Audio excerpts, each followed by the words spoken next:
आज का हमारा नेक्स्ट टॉपिक है basic terms of accounting. Accounting की कुछ बेसिक टर्म्स हैं हमारे पास। इनमें सबसे पहले आता है एसेट। एसेट क्या होती है? एसेट कोई भी ऐसी रिसोर्स जो एक बिजनेस को फ्यूचर बेनिफिट दे, वो एसेट होता है। जैसे आप एग्जांपल इसकी कंसीडर कर सकते हैं, लैंड, कोई मशीनरी बिजनेस में है, वो फ्यूचर बेनिफिट देगी बिजनेस को, तो वो हमारा क्या है? एसेट है। कैश एसेट आ जाता है क्योंकि वो बिजनेस को एक फ्यूचर बेनिफिट देती है। ठीक है। एक्सपेंस, एक्सपेंस क्या होता है? बिजनेस के ऑपरेशंस को इनकर करने के लिए जो एक्सपेंस, जो कॉस्ट लगती है, कोई भी बिजनेस का ऑपरेशन रन हो रहा है, कहीं पे कोई मशीनरी रन हो रही है, बिजनेस के छोटे मोटे काम हो रहे हैं, उन पर जो कॉस्ट लगती है वो क्या है? हमारा एक्सपेंस होता है।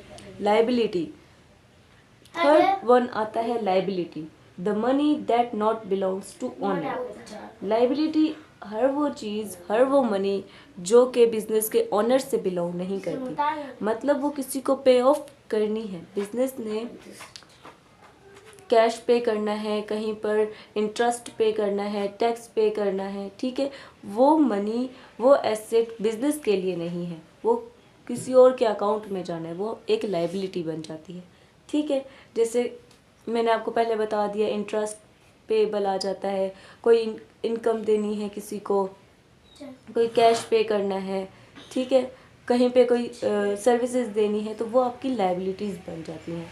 तो fourth one is revenue. Revenue आते हैं हमारे पास सेल्स। अब सेल्स जो हैं वो दो तरह से आ सकती हैं। कहीं पे कोई प्रोडक्ट सेल कर दिया, जो मैन्युफैक्चरर बिजनेस होते हैं या ट्रेड बिजनेस होते हैं, वो प्रोडक्ट सेल करते हैं। ठीक है ना। कहीं पे कोई सर्विसेज सेल कर दी, इन सर्विसेज और प्रोडक्ट की सेल से जो हमारे पास कैश आता है उसको बेसिकली हम रेवेन्यू कंसीडर करते हैं। ठीक है। The fifth one is capital and honours equity. इसको हम कैपिटल भी कहते हैं एंड ऑनर्स इक्विटी भी कहते हैं। ये वो अमाउंट होती है, वो पैसा होता है जो कि ऑनर का होता है, बिजनेस के ऑनर से बिलोंग करता है, उसको हम कहते हैं capital and honours equity. Next हम बात करते हैं टाइप्स ऑफ अकाउंटिंग। अकाउंटिंग की डिफरेंट टाइप्स आती हैं।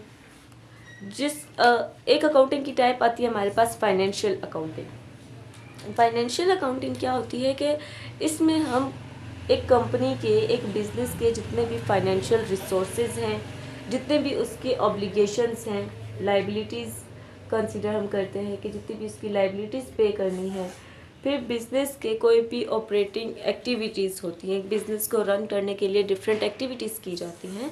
ठीक है। उनका रिकॉर्ड रखना, बिज़नेस के एक इकोनॉमिक एंटिटी है उसके रिसोर्सेज का रिकॉर्ड करना, उनकी लाइबिलिटीज़ का रिकॉर्ड करना, ये सब कुछ हम डिस्कस करते हैं फाइनेंशियल अकाउंटिंग में। ओके। नेक्स्ट चीज़ हमारे पास आ जाती है मैनेजमेंट अकाउंटिंग। अब यहाँ पे हमने एक बात याद रखनी है कि जो फाइनेंशियल अकाउंटिंग है ये एक्सटर्नल यूज़र्स के लिए होती है। जब हम बिजनेस की एक प्रॉपर रिपोर्ट बनाते हैं, ठीक है, फाइनेंशियल्स का रिकॉर्ड, ऑब्लिगेशंस, जितनी भी एक्टिविटीज़ हम एक रिपोर्ट में शो करते हैं कि स्टेटमेंट में, जिसको हम कहते हैं फाइनेंशियल स्टेटमेंट, जब हम उसमें रिकॉर्ड करते हैं तो वो किस पर्पज़ के लिए होती है? कि एक्सटर्नल यूज़र्स के लिए होते हैं। अब उन एक्सटर्नल यूज़र्स में इन्वेस्टर्स भी आ जाते हैं जिन्होंने हमारे बिजनेस में इन्वेस्ट करना होता है। ठीक है ना। इन्वेस्टर्स इसकी सबसे बड़ी एग्जांपल है, जो शेयर होल्डर्स होते हैं हमारे, उनके लिए हम फाइनेंशियल स्टेटमेंट बनाते हैं।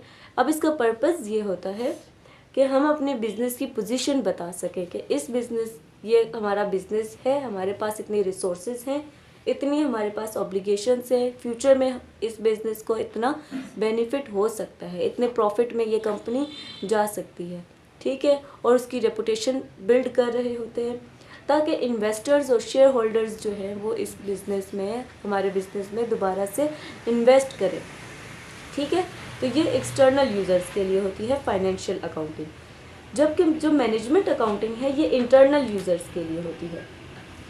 इंटरनल यूज़र्स, इंटरनल यूज़र्स में कौन कौन आ जाते हैं? Manager, employees. अब ये लोग क्या करते हैं ये एक बिज़नेस का जो इंटरनल बजट बनता है, कैश की मैनेजमेंट होती है, ये अकाउंटिंग उनके लिए की जाती है। ठीक है, कि एक बिज़नेस के जितने भी डेली लाइफ ऑपरेशंस होते जा रहे हैं, कोई प्रोडक्ट बन रहा है बिज़नेस में, जितनी भी एक्टिविटीज़ हैं, किसी को सैलरीज देनी है एम्प्लॉयज़ को, इन सब का जो उनकी मैनेजमेंट होती है कैश की, वो मैनेजमेंट अकाउंटिंग के अंडर आती है। ठीक है, ये इस अकाउंटिंग के जो यूज़र्स हैं वो बेसिकली होते हैं मैनेजर्स और एम्प्लॉयज़, कि एक बिज़नेस के बैंक अकाउंट में कितनी करेंसी अभी उनके पास अवेलेबल है, कितनी मनी अवेलेबल है कि वो अपने बिज़नेस के ऑपरेशंस को रन कर सकते हैं या नहीं कर सकते। ठीक है, ये मैनेजमेंट अकाउंटिंग के अंडर आ गई। नेक्स्ट हमारे पास आ जाती है कॉस्ट अकाउंटिंग। कॉस्ट अकाउंटिंग, अब आप कंसिडर करें कि एक मैन्युफैक्चरर बिजनेस है या आप सर्विसेज बिजनेस की भी बात कर ले, तो कोई भी सर्विस प्रोवाइड जब की जाती है, कोई भी प्रोडक्ट जब बनता है, तो उसके ऊपर एक स्पेसिफिक कॉस्ट लगती है। प्रोडक्ट बनाने के लिए, ये प्रोडक्ट है, इसको बनाने के लिए रॉ मटेरियल परचेज करना है, एक फैक्ट्री होनी है। ठीक है, डिफरेंट हमने बिल्स पे करने हैं, सप्लाईज हमने ख़रीदनी है। ठीक है, ये एक यहाँ पे भी कैश की क्या होती है, मैनेजमेंट होती है, कैश मैनेज करना होता है, कैश की अकाउंटिंग करनी पड़ती है कि इतने का प्रोडक्ट हमारे पास बना है, इतने का सेल होगा, ये हमारे पास प्रॉफिट आएगा, तो वो किसके अंडर आ जाता है, कॉस्ट अकाउंटिंग के अंडर आ जाता है। नेक्स्ट हमारे पास आता है टैक्स अकाउंटिंग। अब देखें, टैक्स अकाउंटिंग, कोई भी बिजनेस जब रन किया जाता है, एग्जीक्यूशन उसकी होती है, साल के एंड पर एक फाइनेंशियल स्टेटमेंट बनती है। जैसे कि मैंने पहले कहा, फाइनेंशियल अकाउंटिंग में एक फाइनेंशियल स्टेटमेंट बनती है, उसके अंडर जब नेट इनकम हमारे पास आ जाती है, अर्निंग बिफोर टैक्स, तो उस पर क्या अप्लाई होता है, जितना भी प्रॉफिट होता है कंपनी का, उस पर टैक्स अप्लाई होता है। ठीक है, तो उस टैक्स को अप्लाई करने के लिए एक प्रॉपर अकाउंटिंग की जाती है, एक प्रॉपर डिपार्टमेंट होता है किसी भी बिजनेस का, तो वो किस चीज़ से डील कर रहा होता है, टैक्स अकाउंटिंग से, कि हमने कितना इनकम टैक्स पे करना है, उसकी जितने भी वर्किंग होती है, जितनी भी एक्टिविटीज़ होती हैं, वो इस कैटेगरी में उन पर काम किया जाता है। तो यहाँ तक हमारे पास आ जाता है basic terms of accounting and types of accounting, जिसमें हमने financial accounting, management accounting and cost accounting plus tax accounting को डिस्कस किया। आगे भी हम कुछ मेन टॉपिक्स को डिस्कस करेंगे, तब तक आप हमारे साथ रहिए। वीडियो को लाइक, शेयर एंड सब्सक्राइब करना ना भूलिए। अल्लाह हाफिज़।